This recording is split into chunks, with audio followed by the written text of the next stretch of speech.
Well, good morning, everyone. Thank you for joining us today for another program of the Venezuelan American Association of the U.S., also known as VAUS. I am Michael Skol, president of VAUS. I would like to welcome all of you today to a conversation with Cristina Vollmer Burelli and Ambassador Michael McKinley. Our topic: can Venezuela recover beyond the oil industry, poisonous gold mining, and the dismantling of democracy? We are grateful to Ambassador McKinley and Ms. Burelli for taking their time to be with us and participate in this discussion. The Venezuelan American Association has been promoting exchange between Venezuela and the U.S. for 87 years. During this ongoing crisis, VAUS has been diligent in fostering discussion to spark action. We thank you all for accompanying us on our quest for knowledge and for a better future for Venezuela. Ojalá. Let me introduce our speakers briefly. You will find more information about them in our invitation for today's event. Cristina Burelli matriculated at Queen's College, Cambridge in 1981 and read for an MA in social anthropology. She is the founder of SOS Orinoco, an organization that is shedding light on the situation in the Amazonas and Orinoco regions of Venezuela to raise awareness of the tragedy that is occurring and outline some urgent measures that need to be taken to halt the unfolding human and environmental disaster brought about by uncontrolled illegal mining. Ambassador P. Michael McKinley, over the course of a 37-year Foreign Service career, Michael McKinley served as the U.S. ambassador to Peru, Colombia, Afghanistan, and Brazil, and a senior advisor to the Secretary of State. Earlier assignments included Bolivia, the UK, Mozambique, Uganda, and Belgium. He has a PhD from Oxford University and is the author of A History of Colonial Venezuela and articles on foreign policy and U.S. politics, which have appeared in Foreign Affairs, The Atlantic, the Financial Times, and other publications. Now, our central theme today is the possibility of recovery from the multiple self-imposed ruinations in Venezuela over the past quarter century.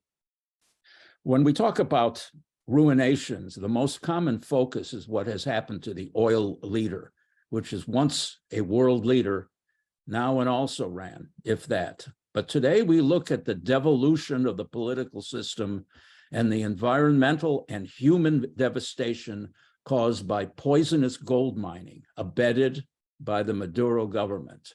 Now, you can be the judge of whether recovery is in fact possible.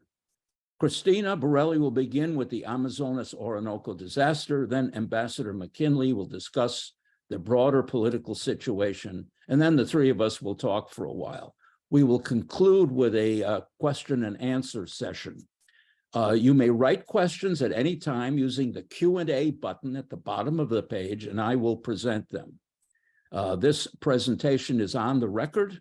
We ask media representatives attending to give credit to VAUS, as well as the speakers, of course, in any coverage of the program. Now, let us begin with Cristina. Thank you, Ambassador Skol and the Venezuelan American Association of the U.S. for this invitation to talk about this topic. Very important topic, and I think very much, can you all see my screen? Yes, right? So this topic, which, today, to the question, can Venezuela recover? Let's look at its potential beyond oil. And for that, I just want to go over a few important facts and figures about southern Venezuela.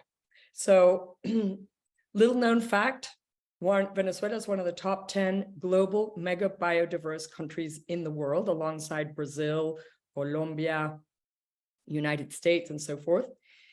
And all of this is because Venezuela is located on the 1.7 billion-year-old Precambrian Guyana Shield. And this makes it very vulnerable, but also very mineral rich. To the north, of course, of the Orinoco are the largest oil reserves in the world. And to the south of the Orinoco, we have almost the entire table of minerals. We also boast the third largest river by volume in the world, but we're suffering the worst environmental crisis in the Western Hemisphere. So these are just some of the facts and figures, and we'll go over some of that later. This next slide shows this kind of green mosaic of protected areas in southern Venezuela. So in the 20th century, Venezuela was a pioneer in developing hydropower, iron, steel, aluminum, gold. A lot of that spearheaded by the CVG, Corporación Venezolana de Guayana. But simultaneously, Venezuela was ahead of its times and ahead of the world, basically, with its environmental and indigenous policies. And all of the Venezuelan democratic governments throughout the 20th century protected very stringently 80% of the Amazonian region. And to this day, these protected areas remain in place. So this is very important for Venezuela's potential. Now a quick look at the geology and the mining concessions, at least on paper, of the Arco Minero. So there are no international serious mining companies present. And once Chavez and Maduro decimated the oil industry by incompetence, corruption, and so forth, the regime replaced the very complex oil industry with chaotic criminal mining, mostly for gold, diamonds, rare earths, coltan. And it's a system in which the leaders, the regime leaders, profit directly and very efficiently from every stage of the supply chain, from production to export. The illegal mining arc, which you could see here in red, is a decree, and it's a policy designed to informalize mining at all levels. And it allows the security apparatus to be directly involved in the sale and smuggling of fuel, mercury, and access to these protected areas. So SOS Orinoco, after publishing 23 reports, has reached the conclusion that the Arco Minero del Orinoco is not simply this geographically designated area here in red, but rather it is the official mining policy of the Maduro regime for all of Venezuela. This next slide shows you the mining footprint in southern Venezuela and the Essequibo. So it's almost impossible to go to these places, but with open source intelligence and satellite imagery, SOS Orinoco has mapped out the out of control mining footprint that is spilled out of the Arco Minero into all of the protected areas in southern Venezuela. And we've uncovered the fact that Maduro's inner clique, the armed forces, the security apparatus, are in partnership with criminal groups and guerrillas to exploit the minerals. To date, we have mapped 64,000 hectares of illegal mining within 1,056 mining clusters. And in the Essequibo, which is a disputed territory, disputed between Guyana and Venezuela, a whopping 110,000 hectares of illegal mining. And SOS Orinoco is very interested in what's happening in the Essequibo because of the chaotic and criminal type of mining that's occurring on both sides of the border and that is interlinked, but sadly fueled by Guyana. And I just want to say that while Guyana, everybody's very focused on the fact that Guyana is about to become a big oil producing country, and all the oil companies are looking at, you know, what's in the oil fields in the Atlantic. The situation in the Essequibo, which is one of the most biodiverse regions in the world, reminds me a lot of what was going on in the Arco Minero and in southern Venezuela in 2018 when SOS Orinoco started putting this information out there. Nobody wants to talk about the ecocide that is going on in the Essequibo. So I just want to leave that there because it's very concerning. Now I want to go just a quick kind of review of 3 emblematic protected areas that are being devastated by this illegal mining policy. So this first one is Canaima National Park, which is a UNESCO World Heritage Site.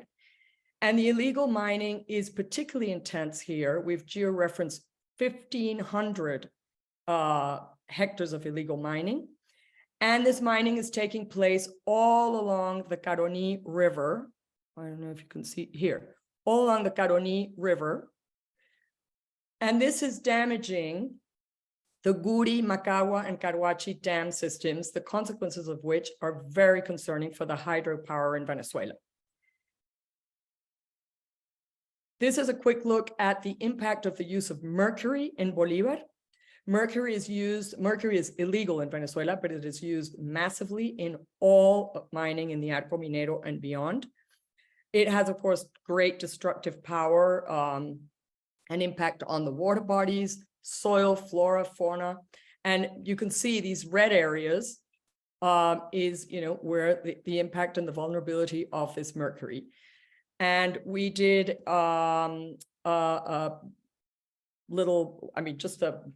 one small sampling of the impact of mercury on the Bemong people, and it was very disturbing. The presence of mercury was found to be exceeding the limit established by the WHO, and this is in the Bemong people in Bolivar. A lot more work needs to be done on that. Quick word on violence. The OECD and the UN Human Rights Council fact-finding mission to Venezuela have both highlighted the rampant criminality, human and environmental rights abuse, and the direct involvement of the Venezuelan regime, the Maduro regime, in mining in Venezuela. And both of these reports coincide with SOS Orinoco's reports and are supported by our reports. And these maps basically show the overlap between the incidence of violence, the mineral, the mining footprint, which is all this red, the presence of organized armed groups, including the Colombian ELN and FARC dissident, and key military units. So you can reach your own conclusions. This is a map of, this is always in flux, but this is a map of the armed groups. All mining sites are exploited under the supervision of state and parastate armed groups, including local criminal gangs and obviously the ELN and FARC. So this is not a case of the state turning a blind eye. It is well documented that all of these armed groups operate in partnership with military and civilian authorities. And okay, so this is another area, Yapacana. This is in Amazonas. This has become a Colombian guerrilla fiefdom inside Venezuela. I think it's safe to say that, I mean, obviously, it's impossible to go there. We've been able to map all of this mining with open source intelligence and high resolution satellite imagery. But we've demonstrated that they're mining on top of the Tepuy, or the flat top mountain, Yapacana, which is unbelievable.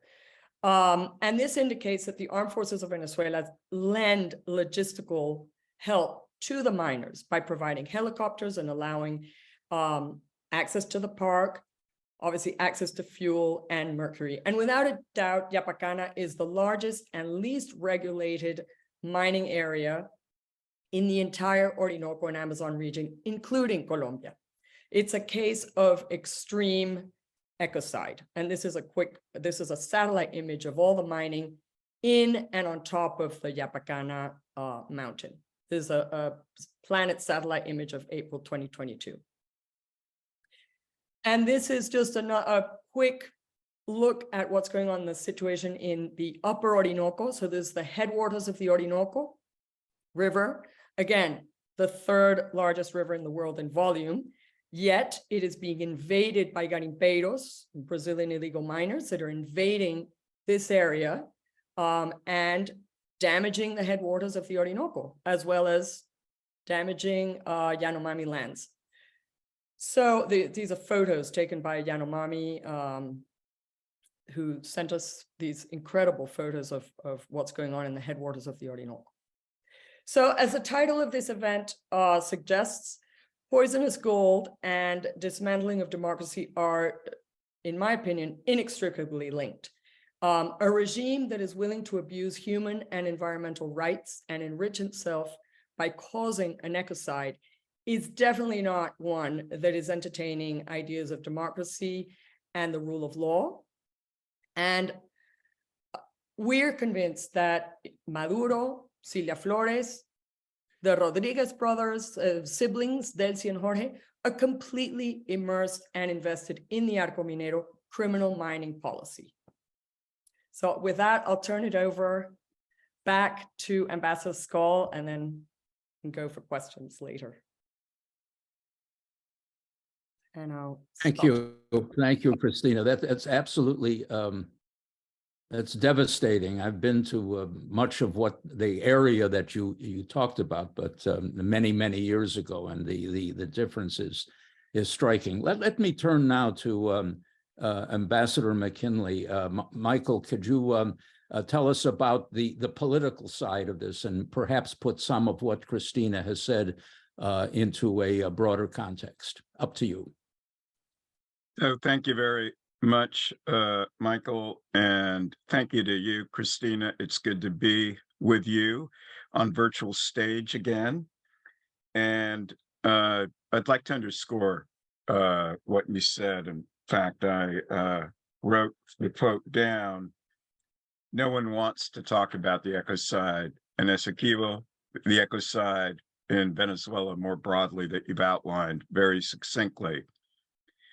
And I can tell you from my past work on deforestation in the Amazon in countries like Colombia, Peru, Brazil, and the very significant attention that is given to environmental destruction in those countries, and the relative silence we see on what's underway in Venezuela, a marked contrast, because in all these other countries, there are governments, institutions, activists, debate, coverage, resources directed at protecting the environment and addressing the shortcomings that are causing deforestation, pollution of waters, greenhouse gas emissions to grow. And I think it's high time that the focus shift to what is truly an epic scale destruction underway in Venezuela. But it reflects, I think, as Cristina rightly says, the nexus with the dismantling of democracy and the dismantling of any sort of similarity to an ordered state in operation. We're speaking today at a moment, and it seems like there's one of these moments every few weeks on Venezuela at the moment, but at a moment that carries a fair amount of significance for what may develop over the next few months on the political side, international side, in relationship to Venezuela. We have the visit of Colombian President Petro to Washington at the moment. He will meet with President Biden tomorrow. He will fly back to meet with Venezuelan opposition figures on Friday in advance of an international conference Colombia is hosting to try and spur some movement on negotiations and talks between the Maduro government and the opposition on trying to restore democratic process inside Venezuela. And this is not an insignificant gesture in the context of the Maduro government all but shutting down the Mexico City negotiations, which began with a certain level of expectations in 2021, but which I think have shown themselves to be rather shallow to date in terms of producing results. And so what's happening this week and into next week with Colombia seeking to inject some momentum is important. We also saw a couple of weeks earlier the visit of President Lula's senior foreign policy advisor, former Foreign Minister Celso Amorim, in which he did meet with both government and opposition and spoke about encouraging dialogue with both sides. But the added context to this is the continuing fault lines in the international landscape. And Foreign Minister Lavrov of Russia visiting at the same time and giving a very different kind of message and mixing it with the signals we're seeing in terms of commentary by everything from Rodriguez to Maduro to others inside La Cúpula about their approach to the opposition, threats of arrest for former interim president Guaido, renewed threats to complicate the holding of primaries by the Venezuelan opposition. And that was Jorge Rodriguez making his statements on apologize for the death, lack of appropriate decorum on the death of prior Consejo Nacional Electoral president. This is a moment where a lot of strands in the air with the opposition strongly focused on preparing for primaries in October, but a lack of clarity on where things are going. As we analyze the current situation, and I don't want to repeat what I did in the Wilson Center, which was a few weeks ago, where I focused on the history and the failure of the interim government to survive. But I am a former historian, and you're going to have to allow me to perhaps inject historical perspective, notwithstanding what I just said. And I think it's high time to remember that as we look at Venezuela and the current state it's in, we're not just talking about Maduro. We're not talking about the last 4 years. And, the buildup, success of the interim government at the beginning, and then, the shift that saw the dissolution of the interim presidency in January 2023. In a world that's awash with autocracies and populist governments, it's easy to forget that Venezuela was a leader in the slide away from democracy starting in the 1990s. The election of Hugo Chavez was democratic, and so were many of the subsequent elections into the 2000s in Venezuela. And so I don't want to dismiss the importance of process. But across the 2000s, and certainly by 2010, 2011, we had a very significant dismantling of Venezuela's institutional democracy, its creation through new constitutions, consolidation of a Supreme Court doing the bidding of a central executive government, elimination of term limits, and through Chavez and Maduro, the development of parallel institutions to the National Assembly, which had already been reduced from 2 chambers to 1 to increase the possibility of unitary control by a central party led by Chavez, which was certainly more in evidence with the PSUV by the late 2000s, early 2010s. And I say this because Maduro was building on something that was very significant. It wasn't just declaring a dictatorships. It was establishing the authoritarian institutional basis for what he sought to consolidate as he moved forward from 2013 on. And as we saw, the last genuine election was 2015 with the National Assembly, the last legitimate democratic institution left standing apart from some elected leaders at governorships and local levels inside the country, but greatly circumscribed in their actions. And it coincided with the economic downturn we're familiar with, and so on. The other point I would like to make is let's stop forgetting just how significant Venezuela's economic collapse under Maduro has been. 75 to 80% of GDP disappearing in the first 7 years of his mandate, 7 million Venezuelans leaving the country, a scale of exodus. We all repeat it, but I think in this audience, it's incredibly important to remember just how important and unique, almost unique outside of the context of war, because we can't compare situations like Ukraine or Syria or Sudan or Afghanistan to what happened in Venezuela. What has happened in Venezuela in terms of outpouring has never been seen in a peacetime situation.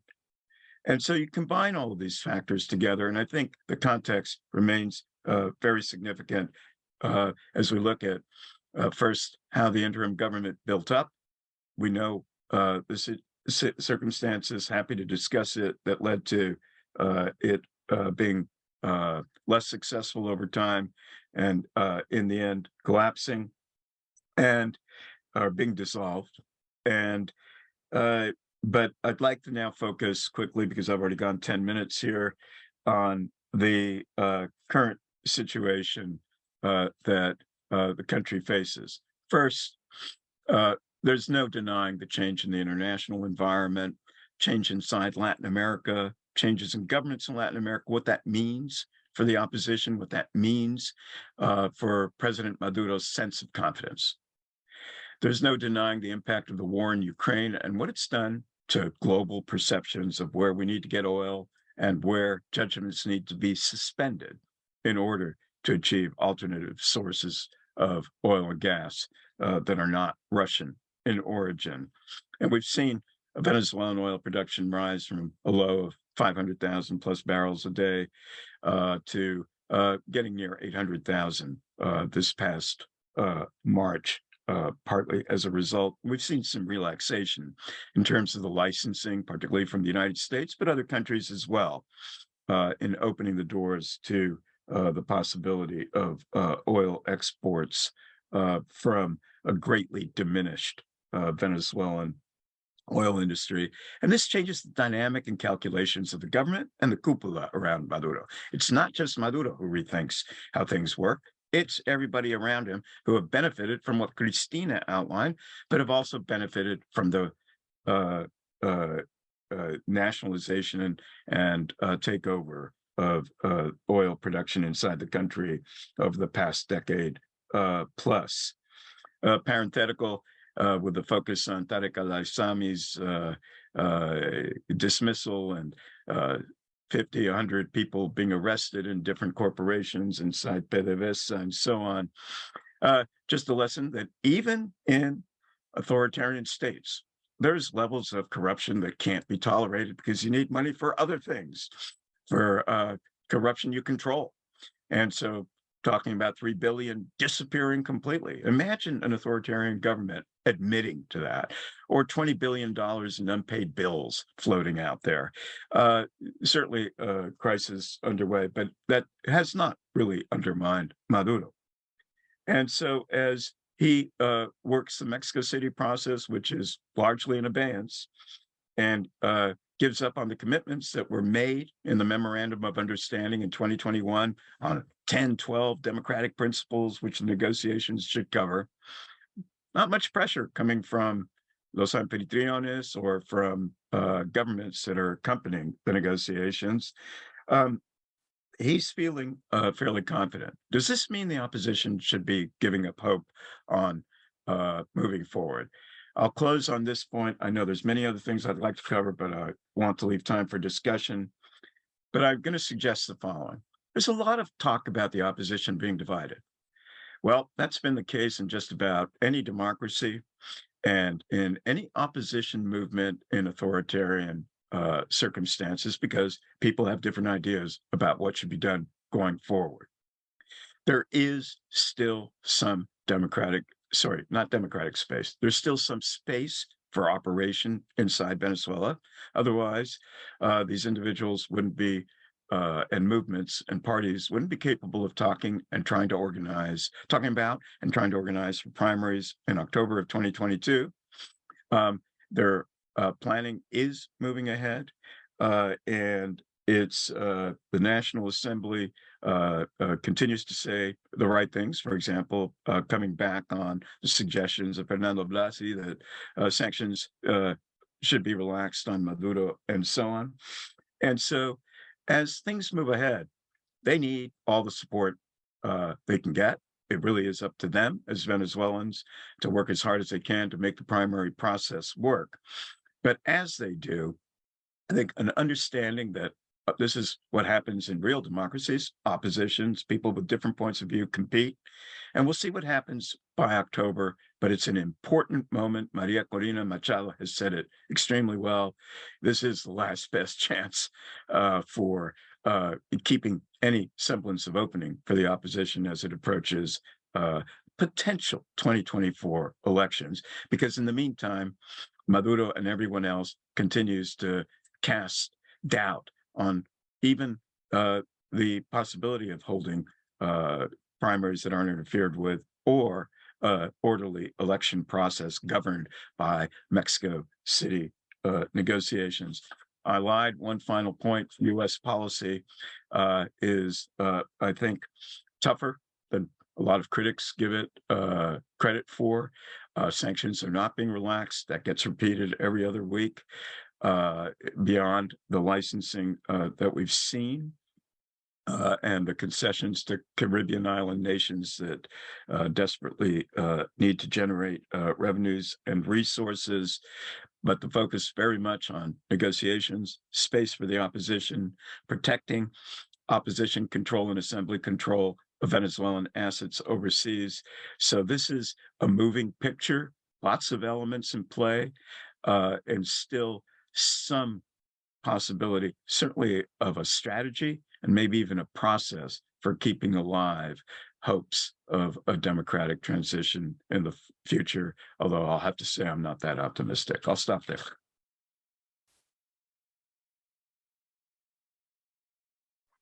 Thank you, Michael. Thank you, Cristina.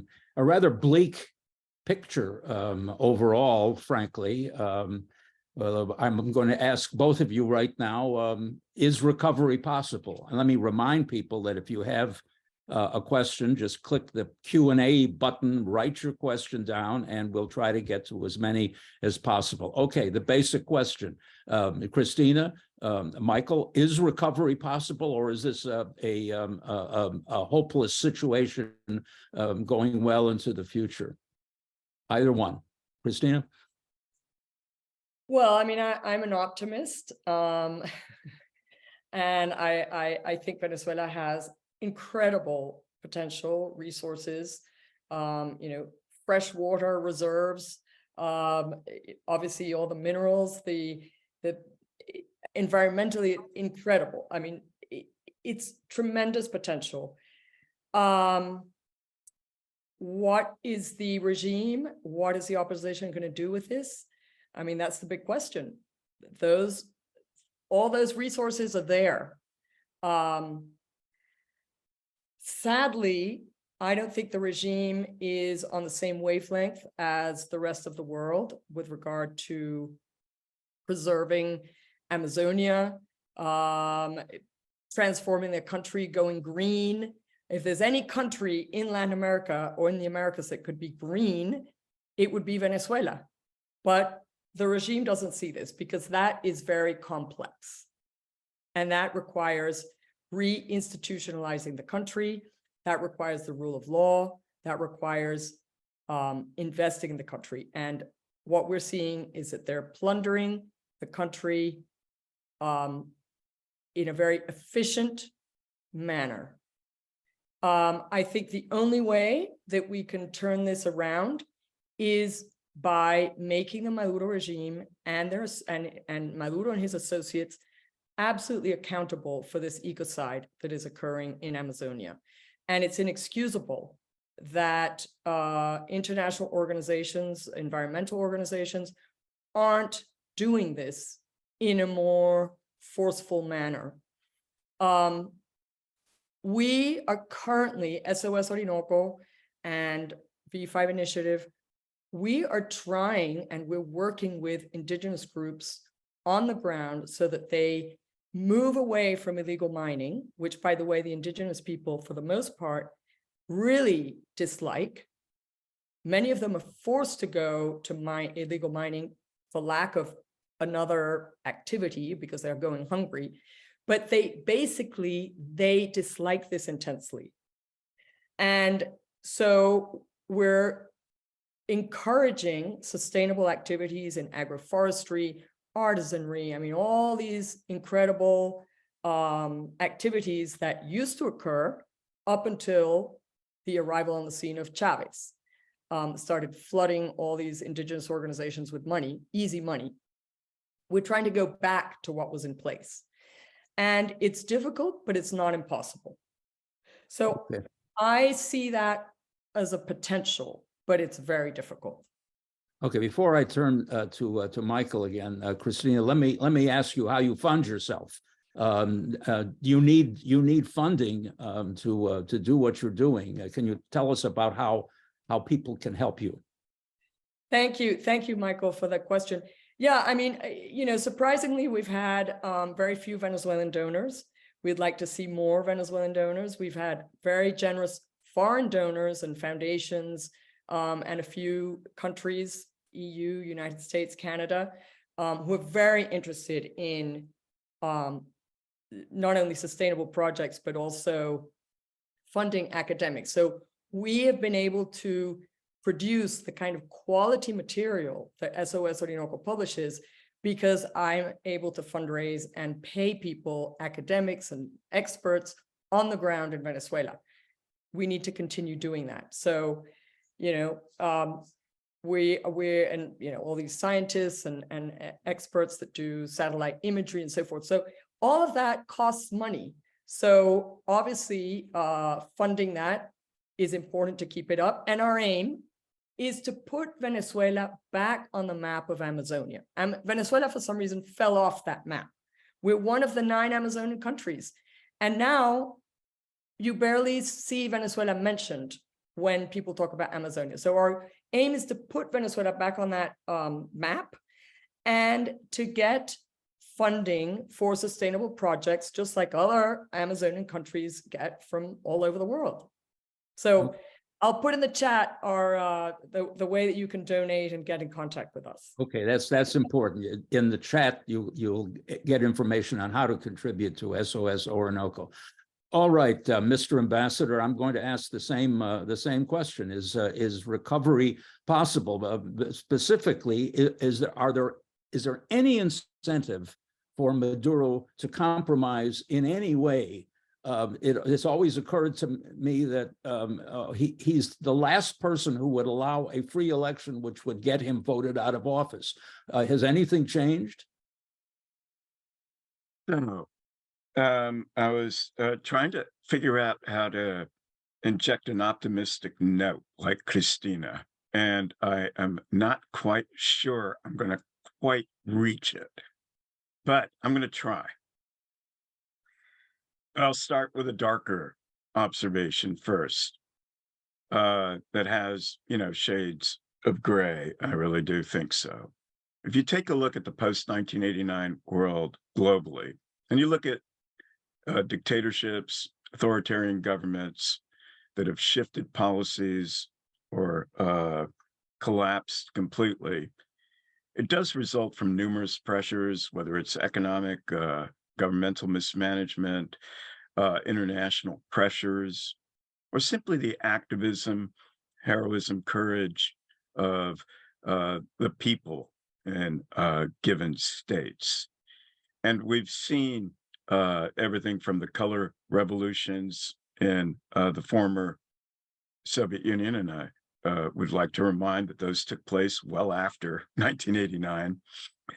We've seen in Africa very authoritarian governments have to give way even through electoral processes in which the doors open to other political actors from Zimbabwe to Ethiopia to Angola and elsewhere, in which at least the democratic space increases to some extent or to a considerable extent. And certainly in Latin America, perhaps less encouraging story in that left of center authoritarian states tend to more successfully build on their power and to consolidate and stay in place, which is what we've seen in Nicaragua, Venezuela, and Cuba. But I would suggest, frankly, that there have been governments in Latin America where there are concerns about governments or leaders becoming too strong and leading to not insignificant changes in leadership. Ecuador comes to mind. We've seen shifts in Central America, sometimes in directions people want to see, sometimes not so much in directions people want to see.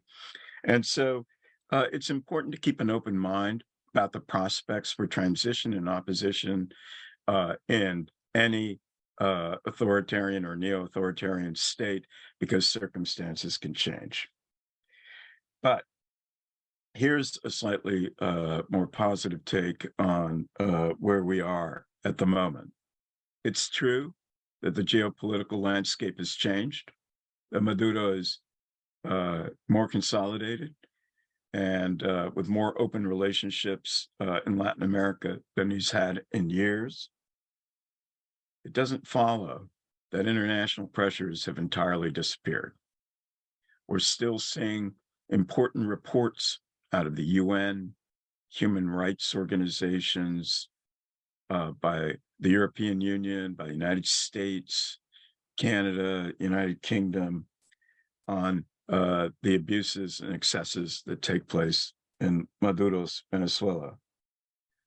We're seeing Latin American governments, and we can talk about whether we think they go as far as they should, but Mexico, Colombia, Brazil, Chile, others, pushing for negotiations and for respecting and dealing with an opposition inside Venezuela. I repeat, we can debate how that's taking place, but that it's not sort of a complete abandonment of process or hope for change in Venezuela, I think has to be sort of factored in. Internationally, the Brussels conference showed $850 million being committed to resources. I think there's discussion underway as to how to best support the National Assembly and the opposition. And obviously, the issue of overseas assets continues to be in play in a manner which complicates life for Maduro. And as I said earlier, I think there's still a little bit of space, and we'll see how that plays out in terms of preparing for primaries. There's also the polling we've seen, imperfect as it may be, inside Venezuela. There's a lot of talk about how Maduro has more support than opposition figures, not if you combine all the opposition together. And so it's a misleading way to look at the polling. This is not an endorsement or acceptance of Maduro's government as much as a search and a questioning of what alternatives may be out there. There is the challenge that the country has bottomed out economically. We had anywhere between 6 and 12% growth last year, depending on whose statistics you look at, and a projected 5 to 6% growth this year, although with 500% inflation and still going up. And the corruption scandals, we'll see if those projections hold. But this does help consolidate things for Maduro. So in this environment, does Maduro have incentives to negotiate? Not if it's going to vote him out of power. And so right now he sees the opposition as weak, disorganized. He can continue to disrupt their ability and intentions in preparing for primaries, organizing more significant opposition posture for eventual elections in 2024. And that's very much the policy he's pursuing. But should there be a successful primary in October, I would suggest we can then start speaking in more forward-looking terms about the opposition fighting more effectively in 2024. And let's not forget the Barinas election, which for governor, where the opposition was enshrined despite was put in place, opposition governor, despite the efforts of the Maduro government to inhabilitarlo. That's going to be a challenge for most of the opposition leadership right now because they're inhabilitados under Venezuelan current law. But a step at a time. And I do think in political process, political transition moments, or in challenging authoritarian states, let's not look 5 years ahead or 2 years ahead. Let's focus on what has to happen in the coming weeks and months to build do the building stones that can lead to change that maybe we can't anticipate at this moment in the possibilities for the opposition. I'll close again that real daunting prospect in a moment when Maduro certainly feels very confident of where he is, and he's using the corruption scandal to also go after any internal challenges he may have in the cupola or in the PSUV. Well, Michael, I take your low percentage of possibilities and I reverse them and say there's a very high percentage of probability that nothing much is going to change in Venezuela. I find this emphasis on negotiations as if negotiations in and of themselves are a goal worthy of achieving. And to hell with, well, hell is a good word for Venezuela right now, to hell with the fact that they're not going to achieve anything. Let me take exception to a word that you used earlier, the word disappeared, that the money disappeared. The money didn't disappear. The money went into the pockets of the officials and their co-workers in the Venezuelan regime. If you want to see Venezuelan money, I can take you on a tour of certain places in Midtown Manhattan and show you the blocked out apartments owned by Venezuelans who can't enter the U.S. because they're on the blacklist. The levels of corruption in Venezuela are unheard of, I believe, in history. The percentages of the total wealth of Venezuela, which has gone into private pockets and Manhattan apartments, is absolutely extraordinary. And I think of all of the disincentives facing Maduro and his people to any real change in Venezuela, you have to add the money incentive. It is even at 700,000, 800,000 barrels a day. There's plenty of money to steal from Venezuela's coffers. I just don't see the political or monetary incentive, but that's your opinion. Let me go to a Q&A here. This is from an old friend, David Lewis.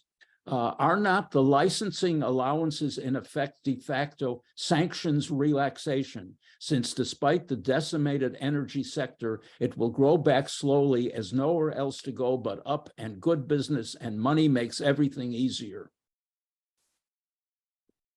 So I think David knows very well what the conditionalities on the licenses that were granted are.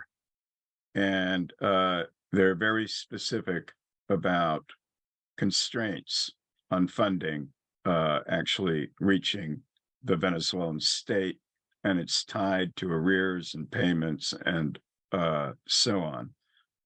That said, and I think this is just hard political reality, the world is looking for other sources of oil and gas. The war in Ukraine is not ending anytime soon. There's been a relative soft landing in Europe in adjusting to the cutoff of Russian supplies. But the fact is, whether you're sitting in producers in the Middle East or Sub-Saharan Africa or Latin America or Southeast Asia, there's a renewed focus on alternative supplies. And it's not just the United States, it's other countries. But if you take a look at the panoply of sanctions the United States government has put on Venezuela, to include the extension of the National Emergencies Act, I would suggest that yeah, I don't want to debate semantics. Does it represent something approaching some kind of relaxation? Yes, it does. Is there a fundamental shift in the level of sanctions the United States has imposed on Venezuela? No, there's not.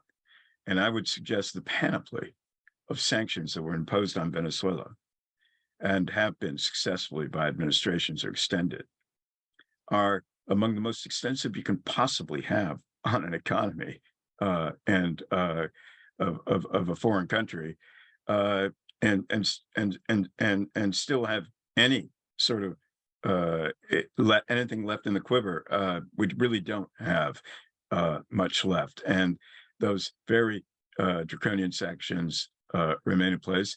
And I think it's clear they will until we see some progress on negotiations. A quick reply to Mike. I wasn't suggesting disappearing in terms of lower corruption in Venezuela. It is indeed one of the great kleptocracies of modern history. What I was suggesting is within the Venezuelan government, perhaps not everybody knows who's stealing what when. And that certainly caused a bit of concern inside the government as they go fairly publicly after some of the key actors and corporations inside the country that are under their control. And I think you sort of asked about incentives for the talks, as opposed to, how real can talks be? How real can negotiations be? Again, you'll forgive me for falling back on having worked on a lot of negotiations in different conflicts or transition environments in different parts of the world. I just believe that even if the talks are not making progress, even if there's serious stonewalling, it's important to keep the structure and process of communication open and going for the moment where possibly circumstances change and there is a possibility for real progress. At this stage, I don't think they're giving validation to Maduro's government at all, since the Maduro government, evident to everyone, is not making even a modicum of effort to make the process work. But it does give a platform for the opposition to continue to engage with a broad array of international actors. And so I think process, even though you're completely right on substance right now, there's no sign of give there that I can see. But the process remains significant. And I think the opposition organizing to engage in it is an important part of the equation. Okay, here's a question, or a statement really, from an anonymous attendee. I believe the sanctions are not hurting them so much because they have an underground economy from the narco traffic and illegal mining. They surely have funds to live off and could even sustain a better quality of living for the people. Any comment on that? I would. And I think you're in a better place to comment than I am, because you've worked on anti-corruption and on, sort of hidden economies for decades. But I'm going to say the following. Outsiders, and I would suggest governments that impose sanctions, always underestimate the resiliency of national economies. They just simply do.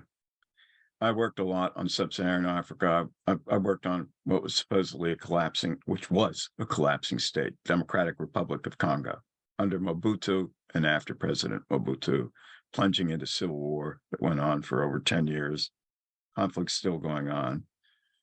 Money's exports seemed to disappear. Assistance disappeared. Subsistence economies, widespread hardships, and nothing changed in the central government. Zimbabwe, the only other comparable collapse to what we've seen in Venezuela in the post-1989 period in economic terms. Mugabe held on forever. And as the economy all but disappeared, and millions of Zimbabweans left the country to find work in South Africa and elsewhere. So the fact of the matter is, yes, indeed, economies do survive. Governments find ways to fund themselves. And for the general public, millions, tens of millions, over 30 million Venezuelans who have to find the way to feed their families every day, sustain any modicum of schooling for their children, services, income generation.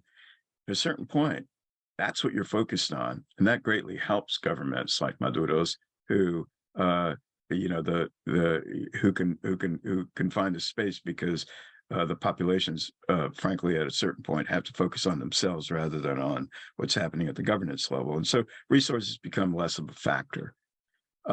We do need to remember Venezuela had a long way to fall, and so per capita income levels collapsing the way they have in a 10 to 12 year period. But with oil exports picking up again, with the illegal activities that Cristina has so importantly outlined, and with drug trafficking and other illicit funding, yeah, government can survive for a very long time. That is absolutely true. I mean, we very often read about how Venezuela is being supported by Russia, by China, by Iran, but the fact is that the criminal gangs which run the gold mining are probably providing more cash, more dollars, certainly more gold than any of the outside players. It's the center these days of the success, if you want to call it that, of the Maduro regime. Let me ask. Yeah, I just wanted to interject one thing, that one of the things that I didn't show in these slides, but I think we need to highlight in sort of part of this conversation, is the fact that the Maduro regime is not only immersed in the illegal mining business, but they have also, like the Colombian guerrilla, found a fabulous way of joining the narco trafficking with illegal mining and laundering the drug money, the proceeds from drugs, through illegal mining. Okay, so the Colombian guerrilla is doing that, the Venezuelan regime is doing that, they're all doing that. It's a perfect system. And the other thing that I wanted to point out with regard to, this supposed crackdown on Tarek al-Aissami and the corruption, I take that with a pinch of salt. This is a battle for control over funds. Yes. And the source of funding. We saw exactly the same thing with the illegal mining.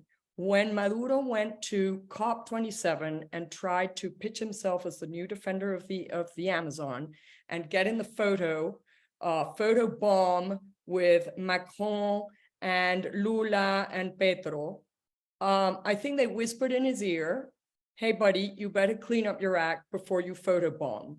And so what did he do? He came back, and within days, the CEO of the armed forces, General Hernandez Lares, launched this very visible campaign to supposedly crack down on illegal mining.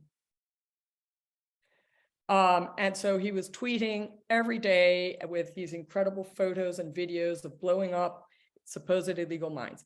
None of this has been accompanied by factual information.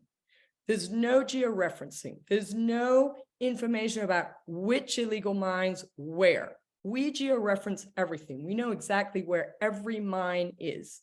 These people are not doing that. This was all a show, and it was a last effort, or the most recent effort, to wrest control of certain mines that were in the hands of enemy armed groups in Bolívar.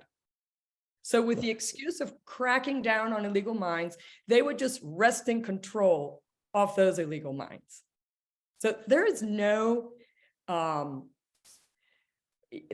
real desire to crack down on illegal mines. There is no desire to crack down on corruption. This is just a battle for control. Cristina, I agree with you. Now, listen, I grew up in Chicago, and all of this reminds me of the stories we used to hear at the time of how Al Capone and others operated from west side of Chicago. Cicero is the Guyana of the greater Chicago complex. We have run out of time. I want to thank Cristina Burelli and Ambassador McKinley for sharing their knowledge and views with us. Once again, the Venezuela of today is not a pretty place.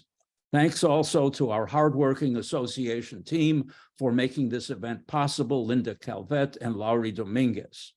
We are in the process of rescheduling our in-person networking hour and Venezuelan film screening. If you remember, we had to cancel that for technical reasons. And we're continuing to develop more programs for VAUS.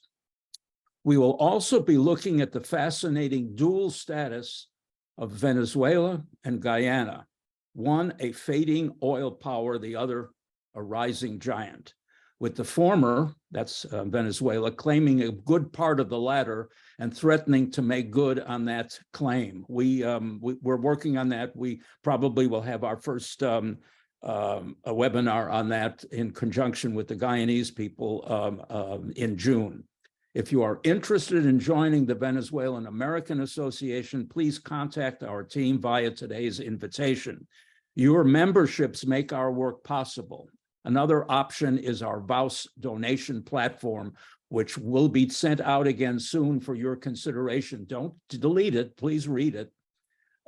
We also urge you to support SOS Orinoco via its engaging website. At the end of it is a button to donate. Thank you for helping our organizations get out information about the Venezuelan crisis. And thank you for all participating today. Thank you. Bye-bye. Thank you. Take care. Thank you so much.